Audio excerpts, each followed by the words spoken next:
Hey everybody, Brandon Railway here. I'm gonna do a little bit of a video for you guys.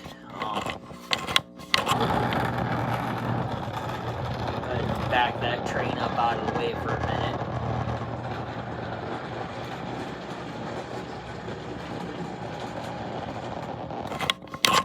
That way it's just out of the way.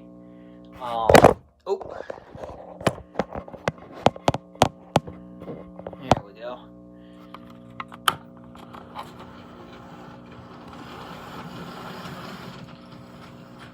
Trying to, I guess, just relax and cope with the news that I heard today. I haven't been paying much attention to this coronavirus stuff. And, well, about the only thing I've been paying attention to is the numbers. But I saw, one of my friends posted today that there are people out there that are using this situation to spread a bunch of, for lack of better terms, bullshit rhetoric, and to try to scare people and everything. And I was kind of hoping that some of you guys would comment on my video and let me know what you guys think of everything that's going on. Let me know,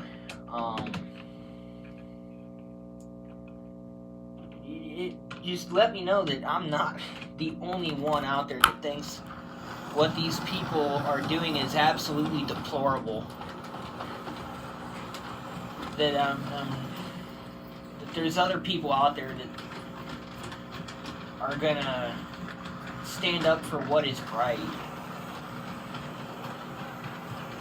That there is a reason that we should fight to actually save this world from this pandemic.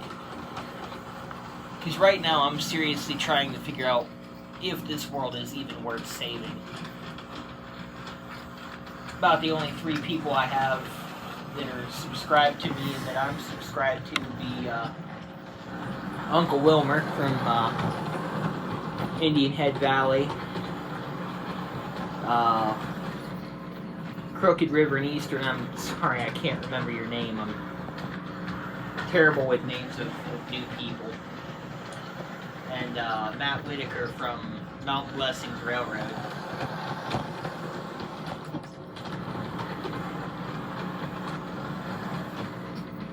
Those would be about the only, well, and of course my mom and sisters and dad. Their family. They automatically count anyhow. But it really makes me wonder if the world is worth saving.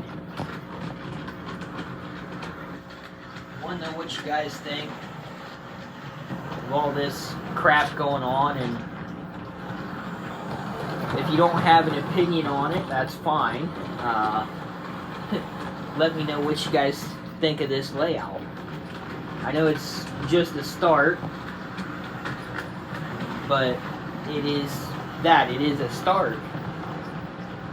It's a jumping off point that allows me to be able to, for lack of better terms, I guess, have somewhere to start. I know I had a multi-scale layout that I did a video of a while back, and I have since scrapped that idea because it just wasn't going to work right. I wound up messing the table up and everything. I guess the good thing about that not working out is the fact that it's a lot smaller. If you guys remember seeing that video, it was considerably smaller. And there was no way I would have been able to do everything I'm doing now on that old layout. I got one spot to fix on the back of this HO, on the one side, I should say. Get the train past it, and then I'll speed it up and have you guys take a look at it.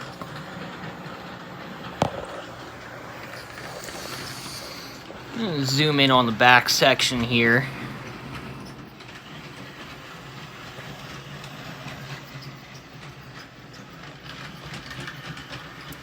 Bump's pretty heavy there.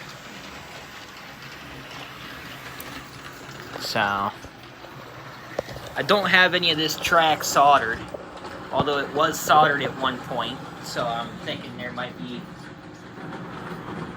fact, I think I see a good gob of solder on it from where I'm sitting, but anyhow, try to get the end scale going here. I finally got it working the way I need it to. Had to move my power, and I'll show you that here in a minute.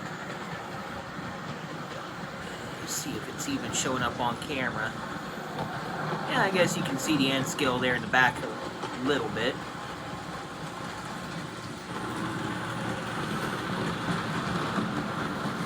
I'll show you what I did with the end scale here. I got my point of power here. What it was I had it here under the caboose, because it's a piece of track that's got the power on it. It's not actually terminal joiners. It's actually a pronged thing that sticks up and contacts the rails. So I moved that back to here, which allows me to be able to run around the Penn Central train that's sitting there in the siding. I still need to screw this down. But I'll show you how that all works here as soon as this end scale gets around here. Because the way I want to do it is be able to actually run the trains opposite directions. But we'll pull this train into the siding here. And I am going to put clearance posts on because I'm not sure what's going to actually clear or not. And, oh, wrong switch. Go, there's that switch. There's that one. And then there goes the Penn Central. So it's all hooked up. It's power routing now to where I can have one parked and the other one running if it'll stay coupled, which there we go. I got a little bit of leveling to do yet, but anyhow. Ooh! I guess I need to pull the UP forward just a little bit more. Because, Penn Central did not... Oh! Okay, I think I'm gonna have to... I know what I did. I put too many of the short cars on with the Penn Central. Penn Central is supposed to have a short and a long box car. That way it'll fit and actually be able to pass. I guess I'm gonna have to back up because it's not. Oh, there we go. Nope. I'll just back it up for tonight, work on the couplers tomorrow.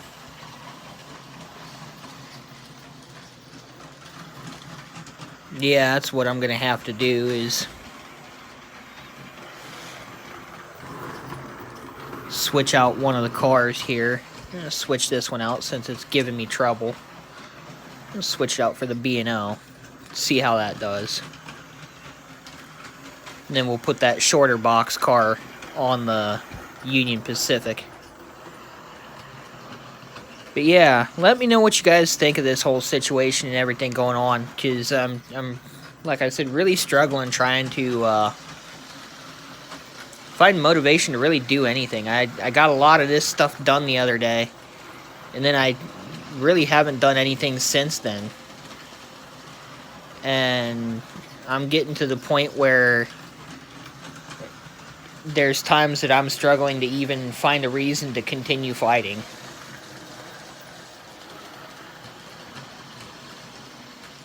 I guess that passes a little better. And we'll go ahead and get the O gauge running for a minute.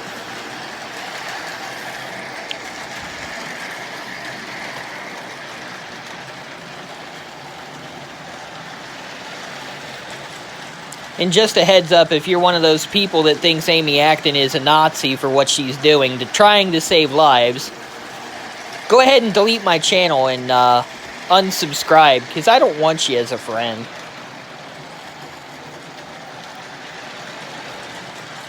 If you're going to make comments like that, I haven't had any comments like that on my channel. It's not directed towards anybody specifically. But like I said, if that's how you feel, I guess if you want to stay friends and everything on my channel, that's fine. But don't inject your political views on my channel, because I will not stand for any of that. So, anyhow, I am going to put trees. I know I'm bouncing all over the place. I'm Plinko machine tonight. Kudos to those of you who get the reference. I am going to put trees around the back edge here.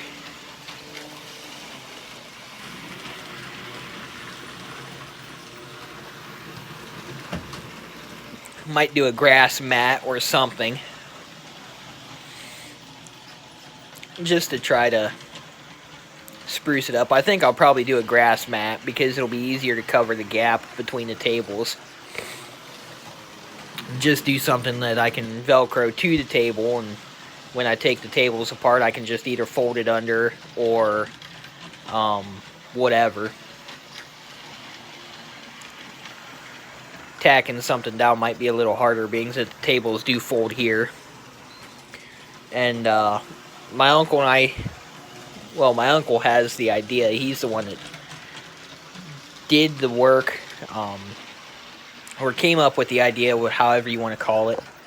Go ahead and shut that off, because I know it's old.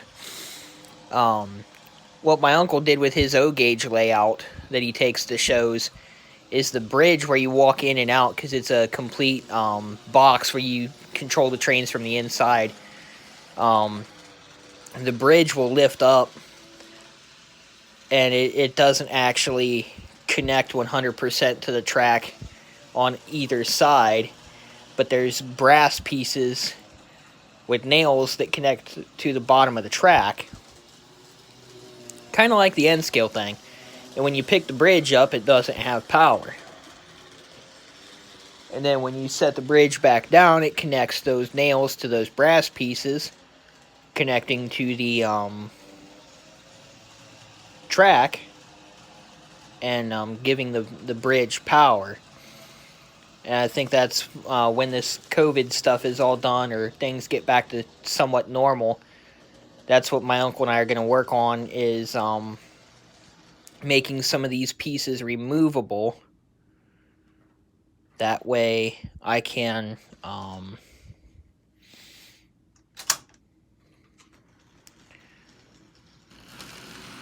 that way when I go to set up at train shows, all I have to do is plop the piece of track down and it's set.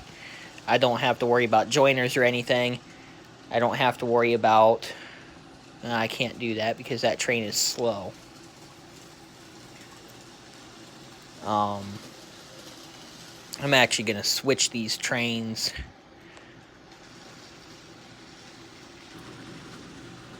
Put the Penn Central in the siding.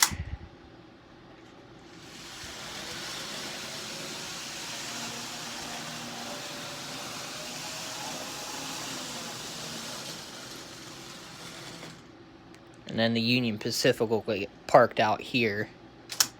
So anyhow, like I said, the whole plan is to, have it to where the track can be removable to make for easy access when it comes to setting up and tearing down. Being that these tables do bifold right along here. That way, like I said, when I set up, all I have to do is put the track down, and when it comes to tearing down, all I have to do is lift up a couple pieces of track. I don't have to worry about joiners, connectors, or anything, because right here, I mean, in theory, we could cut that to where it'll fold, because that's a long enough piece. but the O gauge track would just fall right off if we tried to cut a section that small. And then on the end scale, I don't know how well you can tell, that's very, very close to where the table folds, where the joint is. There'd be no cutting that and being able to keep it running. And same thing with the HO. The joints are just too close to the thing, and then it'll more than likely be the same thing with the Z scale in the middle too. So what it comes down to is we're just going to make it to where there are no joiners. There will be no joiners here or here. This whole piece will just lift up, and then there will be brass and some sort of wire that connects to the bottom of the track when you put the piece in, and we'll drill out where the screws go and just use a spike, so when we set the piece of track down, the spike will go into a hole on the table, and it'll keep the track from moving. It'll keep it in place and engage without having to have a joiner there, because Kato track, you kind of got to twist it one way or another to get it to come loose. Bachmann, you kind of have to angle it up and down. And so instead of having to remove all the track or just leave the tables as, I think they're 6-footers, this way they'll all fold up and fit in the back of my Saturn. And that way I can go to, when the shows restart, I can go to any show in the state, really. I won't have any issues with going anywhere in the state, really. So anyhow, let me know what you guys think. If you don't feel like commenting, that's fine. But I could really use I guess a pick-me-up or whatever, a little bit of hope that there are people out there that, yeah, you know what I mean. Anyhow, this is Brandon Railway 6755 signing off.